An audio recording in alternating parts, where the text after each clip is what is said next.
Bonjour à tous. Merci d'être avec nous aujourd'hui. Bonjour Sergio. Merci d'être présent avec nous dans ce webinaire. Bonjour Lamim, merci à vous de nous contacter. C'est avec plaisir que nous faisons cette intervention pour publier, pour diffuser l'intervention. Alors, nous sommes ravis que vous soyez là, Sergio, en représentation de FAMSI, du Fonds andalou des municipalités pour la solidarité internationale, dans le cadre de cette série de webinaires sur les actions ciblées des villes du projet MC2CM. Et vous allez nous donner un aperçu de l'intérieur, justement, de l'action que porte FAMSI. Cette action s'appelle Gouvernance et interculturalité, villes méditerranéennes, villes diverses. Je vais tout de suite vous demander de mettre la présentation et je vais vous laisser la parole et peut-être vous demander de commencer par nous expliquer un petit peu comment vous avez quel est le contexte, d'où vient ce projet. Sergio, merci de nous introduire un peu cette action. Merci Lamim. Cette initiative qui était encadrée dans les programmes MC2CM était identifiée dans le cadre d'une situation, un contexte dans le nord du Maroc et ainsi que dans l'Andalousie, à savoir le sud de l'Andalousie. Un contexte où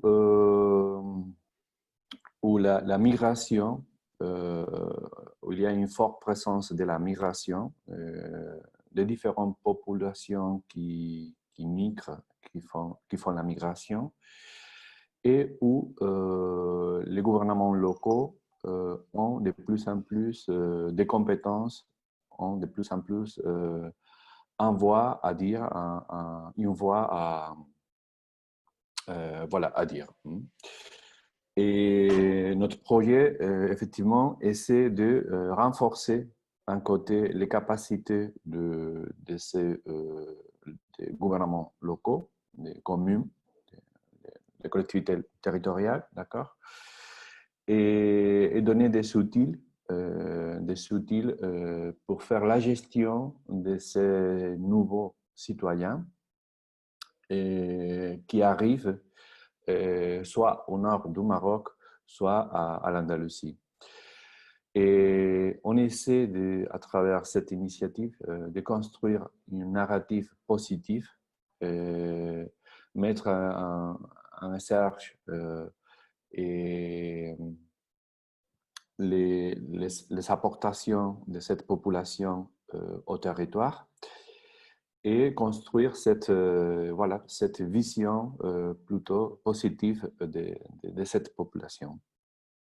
Alors, le gouvernement du Maroc, comme vous savez, depuis quelques années, était en train de travailler pour régulariser cette population qui est présente dans son pays.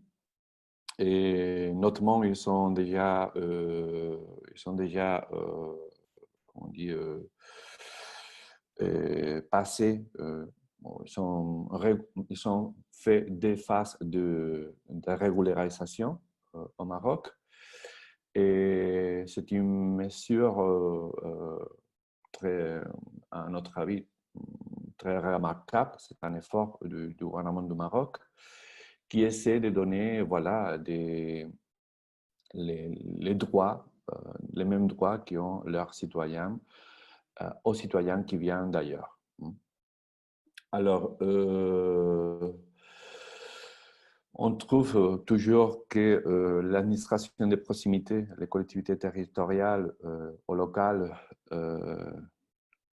n'ont pas beaucoup de compétences dans cette domaine, ni des ressources financières, mais par contre, ils se trouvent face à la situation des populations, des citoyens qui vivent dans des problématiques très concrètes et que la seule administration qui puisse les aider d'une façon ou d'une autre, c'était la collectivité. Alors, nous, en tant que Fonds andalou de municipalité, en tant que réseau de villes, réseau de collectivités territoriales de l'Andalousie, on, on voudrait renforcer, et on voudrait construire des outils, construire une réponse conjointe face à cette problématique qu'on trouve dans nos villes. Alors, on pourrait dire que c'était le contexte global, d'accord, dans lequel on construit cette initiative où les migrants doivent être un citoyen et doit tout à fait être respecté à la base des droits eux-mêmes. C'est la vision que nous défendons dans ce sens-là. Alors, Alors, peut-être si je peux vous demander, Sergio, justement, parce que ce projet, c'est FAMSI qui le porte, mais vous, comme vous l'avez dit, vous travaillez avec des collectivités du Maroc, du nord du Maroc. Est-ce que vous pouvez peut-être nous dire un peu qui sont ces collectivités avec qui vous travaillez et un petit peu quelles sont, pourquoi elles sont intéressées, quels sont un peu leurs besoins, avant qu'on rentre peut-être après un peu plus dans le détail de l'action, quelles sont les actions proposées. Nous travaillons au Maroc depuis l'année 2001 avec les communes des deux régions, notamment les communes de la région de Tanger Tétouan Hoceima ainsi que la région de l'Oriental. Alors, nous sommes arrivés à construire un réseau. Au début, c'était un réseau informel.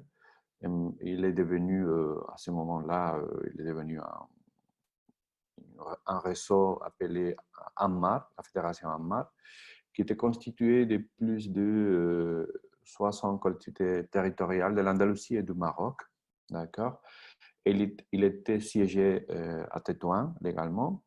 Et voilà, dans ce projet, nous avons contacté avec nos partenaires au nord du Maroc et on a trouvé un fort intérêt dans 3 communes du nord, notamment à la commune de Oujda, que c'était vraiment une commune pionnière dans les domaines local, dans le domaine de la migration. C'était la première commune qui intègre dans son plan d'action communal l'approche des migrations. Alors, il y a déjà une certaine continuité avec notre initiative. Et après, il y a des communes qui sont bien stratégiques dans ce secteur. Tout d'abord, FNIDEC, avec un contexte très concret, puisque c'était la ville qui se trouve face à face à Ceuta. Et vraiment, je pense qu'ils sont une vision très particulière de la migration et de la relation qu'il y a entre les différentes frontières, parce que c'est une ville qui vit de l'échange économique avec l'Espagne. C'est une ville où on trouve des familles qui sont divisées par la frontière, où il y a des liens sociaux, culturels très proches. Parce qu'on part d'une ville d'une autre, c'était à peine il y a 1 kilomètre. Alors, c'était très, très proche. Alors, on a voulu travailler là-bas. On veut récupérer les expériences de FNIDEC pour les partager. Cette vision aussi particulière qu'on peut trouver. Et finalement, on travaille dans notre programme, dans notre projet avec la ville de Hoceima, et qui aussi, c'était au milieu, c'est une sorte de capitale de Rif, du Rif, où, vous savez, il y a un certain nombre de populations qui ressort de ce territoire, d'accord, vers la côte andalousienne. Et voilà, c'était un petit peu notre partenariat.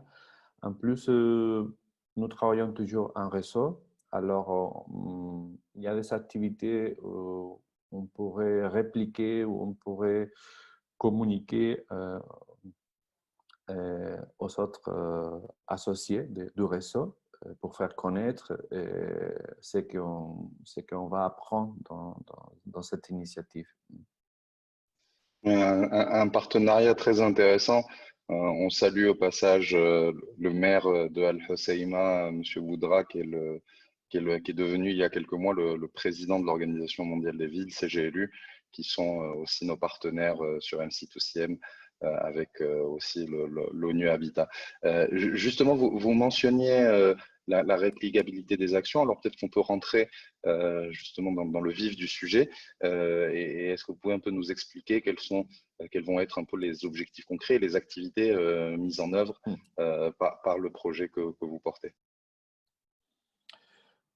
Oui, on peut faire la différence entre trois types d'activités, d'accord. Un axe de travail qui focalise tout ce qui est la recherche au niveau local des données sur la migration, sur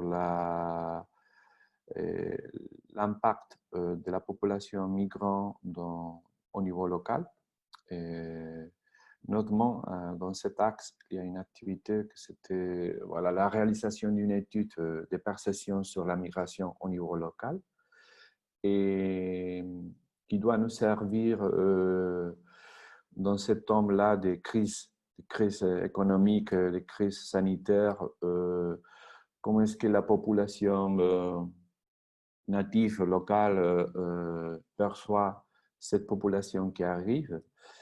Et on va trouver tout ce qui est voilà, les points positifs de cette perception, les belles histoires qui existent, et aussi d'une façon ou d'une autre lutter contre les fake news, lutter contre tout ce qui est faux, tout ce qui est des conceptions qui ne répondent pas à des éléments scientifiques et qui ne sont pas vraiment prouvés.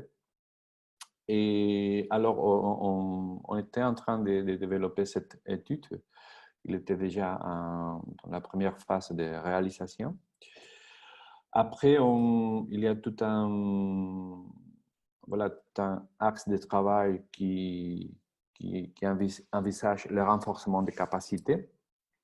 Et au niveau des fonctionnaires, au niveau des élus, fonctionnaires des communes, au niveau des élus, et ainsi que des associations de la société civile de ces villes-là. D'accord? Cette formation, voilà, on va utiliser des outils déjà préétablis dans des autres organisations telles que les organisations que vous représentez, mais aussi par exemple les OIM, où il y a un boîte à outils pour la gestion locale de la migration. Et aussi, on va en profiter, comme on fait toujours dans notre coopération, de transférer, de partager et d'apprendre avec les techniciens, les élus andalous qui ont une expérience dans le domaine, et pour trouver voilà, les mécanismes, les bons mécanismes pour faire la gestion de cette population, de ces citoyens mieux, de la meilleure façon possible. Alors, aussi, il y a prévu une formation au niveau des personnes qui qui font l'interface directe avec les migrants, les personnes immigrées. Et, au niveau de ce qu'on appelle des éducateurs sociaux, d'accord? Parce qu'on trouve qu'au Maroc, il y a cette formation, mais ce n'était pas adressé vers les migrants. C'était plutôt adressé vers des autres populations, voilà, défavorisées, des autres populations qui ne sont pas inclus dans la société. Alors, nous voudrions faire cette formation spécialisée pour des personnes voilà, qui travaillent dans le domaine. Et finalement, il y a un axe de travail qui focalise la sensibilisation de la population et qui doit nous aider à construire cette narrative positive de la migration. Pour cela, l'étude de perception va nous aider parce qu'il va nous donner des clés sur lesquelles travailler, mais aussi tout un travail qui est en train de se faire sur les médias, d'étudier les messages que les médias locaux, les médias régionaux habituellement transmettre. Et pour faire toute une campagne au niveau des réseaux sociaux pour lutter contre les fake news, pour lutter contre les idées préconçues. Et voilà, bon. Grosso modo, c'était cette petite expérience. Et au niveau de l'Andalousie, on compte avec des différents partenaires, des villes qui sont bien impliquées dans les projets, tels que Puerto Real, par exemple.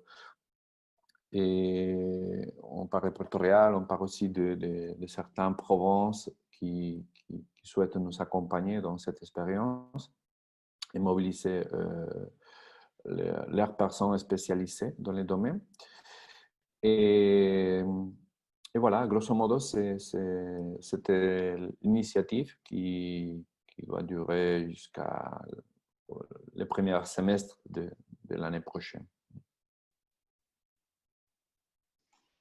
Merci Sergio. Je crois que c'est un sujet d'ailleurs dont on a discuté dans une réunion d'apprentissage en ligne. La question de la narrative, vous avez mentionné, qui est très importante.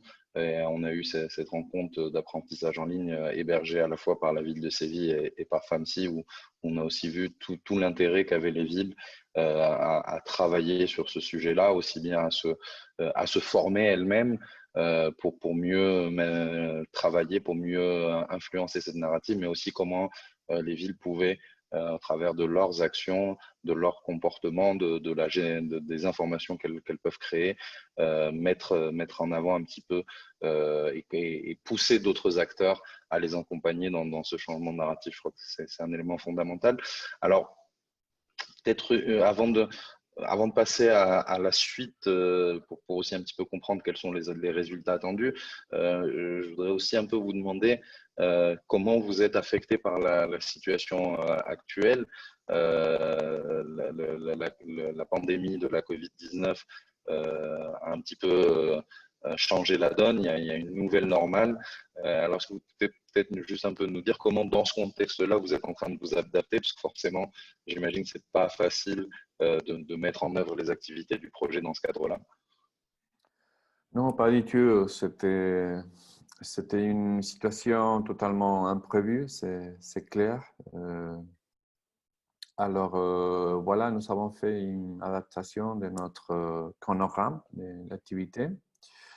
Et les premières activités sont lancées dans, on pourrait dire, dans leur phase plutôt des cabinets, d'accord? On vient de recruter deux assistants techniques qui étaient fixés qui étaient programmés dans les projets. d'abord un bureau pour développer l'étude des migrations. Et ainsi que aussi, bon, tout de suite, aussi on a recruté une assistante technique qui va développer les plans de communication voilà, pour développer la campagne de communication anti-Rhône Nord. Alors, ils sont en train de travailler, de récupérer des informations, de connaître les acteurs locaux.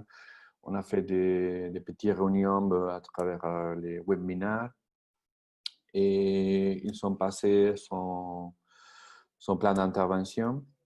Et bon, ce qu'on a programmé, c'était qu'à partir de septembre, on va réétudier la situation pour y voir si c'était possible de faire des réunions, des ateliers au niveau des terrains avec les personnes intéressées. Mais bon, c'est des activités, à notre avis, c'est plus ou moins, ils sont faisables de façon télématique. D'accord? Alors, voilà, on n'est pas très inquiet dans ce domaine-là. Après, tout ce qui est tout ce qui sont les autres activités qu'on avait programmées, par exemple les activités de formation ou d'échange d'expérience, d'assistance technique, et on devrait, dans notre chronogramme, voilà, on s'est dit de le développer à partir de l'automne, septembre, octobre, mais à partir d'une réflexion à ce moment-là sur la situation sanitaire. Et nous pensons qu'il y a si jamais on ne peut pas faire des ateliers comme d'habitude, bon, on trouve qu'on pourrait quand même préparer des webinaires, travailler avec les points focaux des communes, faire des petites réunions, enfin, trouver la façon de faire participer tout le monde, de donner les possibilités, les outils, de faciliter les outils aux gens pour pouvoir apprendre, pour pouvoir partager, pour pouvoir se former. Alors, grosso modo, c'était notre stratégie et on avait même pensé si jamais on ne peut pas inviter à venir aux techniciens de l'Andalousie, aux cellules de l'Andalousie, voilà, préparer une sorte de dossier de bonnes pratiques de l'Andalousie en arabe, en français, et les partager avec les communes, faire des webinaires avec les techniciens du Maroc. Et grosso modo, c'est les stratégies que, par ailleurs, je pense, dans les autres projets, c'était les mêmes solutions qu'on était en train de se donner. Moi, je voudrais aussi signaler qu'il y a une difficulté ajoutée, et au moins dans ces premiers mois, au niveau des communes. Comme vous savez, les communes au Maroc maintenant, même aussi à l'Andalousie, ils sont avec les services minimums. Ça veut dire que pas toutes les personnes sont en train de travailler maintenant dans la commune. Alors, c'est normal, ils sont établis des priorités. Les personnes qui sont en train de travailler, ils ont beaucoup de travail. Et c'est un peu difficile la mobilisation des personnes et des ressources des communes à ce moment-là. Mais voilà, nous, jusqu'à maintenant, on était en train de travailler, les activités plus ou moins elles sont en train de se développer. Et voilà. Merci Sergio. Peut-être, j'aurais peut-être une ou deux questions à la fin si on a un peu de temps, mais peut-être je peux vous demander de nous dire un petit peu quels sont les résultats attendus. Alors, le projet est en cours, vous venez de commencer. Comme vous l'avez bien expliqué aussi, bah, il y a des difficultés inattendues. Je crois que c'est une réalité qui touche tout le monde. Le point que vous faites sur le service minimum, mais aussi sur les priorités qu'ont les communes. Et j'imagine bien que bah, face à la pandémie, les services des administrations ont été obligés de choisir un peu où est-ce qu'ils allaient concentrer leurs efforts et plutôt de répondre aux urgences pour le moment. Mais est-ce que vous pouvez nous dire un petit peu quels sont les résultats attendus? Qu'est-ce que vous espérez de ce projet? Quels sont un peu les outcomes qui vont venir? Bon, c'était marqué dans les programmes. D'abord, comme j'avais dit, les collectivités locales, ils sont des acteurs principaux dans la gestion des citoyens, dans la gestion de la migration. Mais par contre, au niveau des compétences, au niveau des fonds dédiés à cette secteur, ils sont très faibles. Alors, en tant qu'une association des collectivités territoriales, nous essayons de positionner, d'accord, l'espace local, la gestion locale au niveau national dans la migration, dans le secteur de la migration. D'accord? Les autorités, ils doivent tenir en compte de plus en plus que le rôle des communes dans la migration doit être plus remarquable, plus important. Et un deuxième résultat, c'était, comme j'ai dit, c'était d'avoir des personnes sensibilisées et capacitées pour faire la gestion de cette population qui, comme vous savez, a des particularités spécifiques qu'il faut tenir en compte. Il faut connaître leur situation, comment est-ce qu'il arrive, leurs problèmes dans la ville, les problèmes pour louer un appartement, les problèmes pour trouver un travail, les problèmes pour se nourrir, les problèmes pour aller au médecin. Et je pense qu'il y a tout un background dans les villes, dans les collectivités territoriales en général, dans la Méditerranée, qu'on devrait partager. Et soit à travers la Fédération AMAR, soit avec FAMSI, soit avec les programmes MCDCM, parce qu'il faut mettre tout ça en valeur et les partager. Alors, cette initiative, il doit nous servir à ça aussi, d'accord? À changer un petit peu cette vision, d'accord? Et à faire valoir cette position de collectivité territoriale face à la migration, face à la gestion de la migration. D'abord, on doit, à partir des administrations publiques, notamment des collectivités territoriales, des collectivités locales, on doit donner un discours, si vous voulez, passer un message, construire un message des narratifs positifs où la migration fait des apportations économiques, sociales, culturelles et à nos villes qu'il faut mettre en valeur.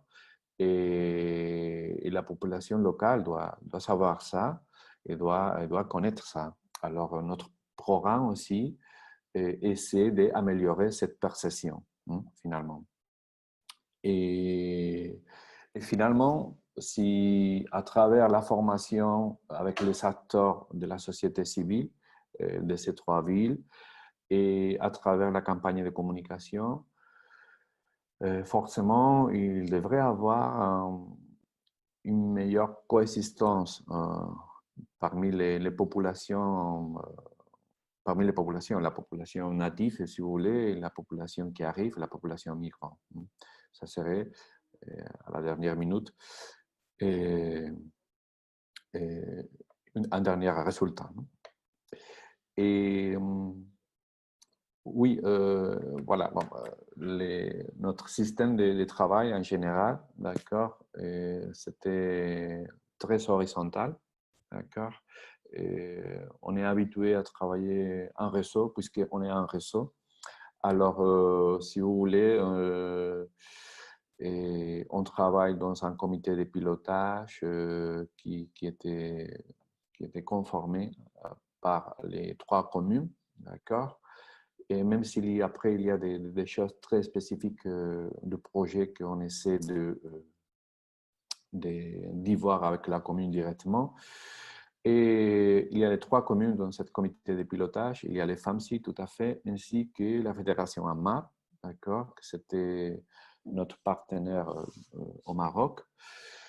Et à ce comité de pilotage qui était récemment créé, et éventuellement, on pourrait inviter des autres acteurs de la ville ou du programme. Ça veut dire, on prévoit des activités, des consultations avec MCDCM, d'accord? Par exemple, maintenant, je vous annonce, on va vous demander une réunion entre l'assistant technique qui va élaborer les plans de communication, la campagne de communication, et que nous pensons peut se coordonner aussi avec la campagne de communication que vous faites en tant que programme dans le nord du Maroc. Et il s'agit d'établir ces réseaux-là aussi au niveau de la communication. Alors, je vais dire avec tout ça, peut-être bon, un peu confus, mais et je veux dire qu'on essaie comment dire, de sumar, d'ajouter tout le monde, d'accord, à la réalisation de ce projet, soit au niveau des programmes, au niveau des projets, au niveau local, au niveau des associations, et parce que tout le monde peut appuyer les activités, d'accord, voilà. Merci Sergio, merci beaucoup. Je crois que c'est très clair. Peut-être on arrive vraiment sur la fin du temps qui nous est alloué, mais peut-être une question de ma part parce que je trouve ça très intéressant. Vous expliquez comment vous essayez d'impliquer les différentes communautés. On a vu sur la slide précédente que il y aura vraiment une implication de différents acteurs qui est prévue, que ce soit, vous avez mentionné aussi la société civile. Peut-être une question sur les diasporas, parce que c'est vrai que vous parlez beaucoup de la perception. Il y a une diaspora marocaine en Espagne, en Andalousie, mais il y a aussi une diaspora espagnole au Maroc. Est-ce que le projet compte aussi impliquer cette diaspora justement et quel rôle elle pourrait avoir dans l'action et sur cet impact sur la perception? Bon, bah, comme j'ai dit au début, notre approche au secteur, c'était une approche institutionnelle qui émane des compétences des collectivités territoriales, des collectivités locales, où nous envisageons cette population en tant que citoyen. Alors, bien sûr, si on pense, pourquoi pas, à Hoceima, par exemple, on sait tous qu'il y a une population qui est en train de revenir à sa territoire natif d'origine. Et voilà, au niveau local, on était en train de travailler avec la commune pour identifier toute la société civile qui est sensible à travailler avec la population migrante, soit du sud du Maroc, subsaharien, soit des personnes qui reviennent de l'Espagne, de la France, des Pays-Bas, par exemple, dans le cas de Hoceima, soit des personnes aussi qui souhaitent migrer. Alors, il y a tout un réseau de sociétés civiles qui sont nos connexions avec la population. Et bien sûr, les portes ils sont ouverts pour récupérer toute cette sensibilité, d'accord, toutes ces problématiques, parce que les communes doivent être conscientes de ce qui passe dans la ville. Pour y faire une gestion adéquate, d'accord, la commune ne peut pas laisser dehors de sa gestion à une partie de la population. D'accord? Alors, je pense que c'était l'approche adéquate, d'accord? C'était l'approche de faire la gestion des citoyens qui sont dans le territoire, et indépendamment d'où ils viennent, d'accord? Et il faut faire cette gestion, voir les besoins de chaque groupe de population au niveau économique, au niveau social, au niveau de logement, au niveau sanitaire, et trouver des solutions. D'accord? Et les solutions qui puissent rendre les communes, comme j'ai dit, elles sont limitées. Elles sont limitées parce que leurs compétences et les fonds attribués, ils sont pas beaucoup. D'accord? Par contre, le rôle de la collectivité territoriale au niveau de la coordination, d'accord, du territoire, c'est énorme. D'accord? Ils ont la capacité de créer des réseaux locaux pour rendre des services, pour aider à sauver des situations difficiles de cette population, d'accord, pour faire une demande aussi vers des autres niveaux de l'État, d'accord. Alors, je pense que c'était la vision qu'il faut tenir en compte, d'accord. D'un côté, faire lobby, faire demander plus de compétences, plus de fonds pour positionner les collectivités territoriales face à la gestion de la migration. Et après, en même temps, réagir vers tous les migrants qui arrivent en tant que citoyens. Ça veut dire qu'il faut rendre les services nécessaires à ces personnes. C'est notre approche dans ce sens-là. Merci beaucoup, Sergio. Je crois que le message est très clair. Je crois que vous avez très bien marqué le point sur le rôle des collectivités locales, à la fois en tant qu'acteurs actifs, mais aussi en tant que coordinateurs.